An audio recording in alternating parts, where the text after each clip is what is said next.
একটা হাদিস আছে যেটা শুনলে আসলে এই হাদিসটারই প্রেমে পড়ে যাবেন। মানুষ তো কত কিছুরই প্রেমে পড়ে, আজকে না হয় আপনি হাদিসের প্রেমে পড়লেন।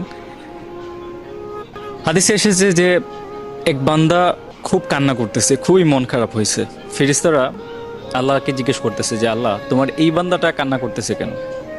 আল্লাহ তাআলা বললেন যে হে আমার ফেরেশতারা, তুমি কি জানো আমার যত্ন করা মানুষ, আমার এই বান্দাটা এমন কিছু চাইছিল যেই জিনিসটা সে আমার থেকেও বেশি চাইছে, আমার থেকেও বেশি ভালোবাসছে, আমার থেকেও বেশি গুরুত্ব দিছে। আমি ওই বিষয়টা তার থেকে ছিনিয়ে নিছি, কিন্তু তোমরা তাকে এমন কিছু সুসংবাদ দিয়ে দাও যে জিনিসটা পেলে সে এমন খুশি হবে যে সে আমার থেকেও বেশি যে জিনিসটাকে চাইতো তার থেকেও বেশি সে খুশি হয়ে যাবে। এবং তার জন্য আমি যে পরিকল্পনাটা করেছি এইটা আসলে তাকে সর্বোচ্চ সফলতা এনে দেবে।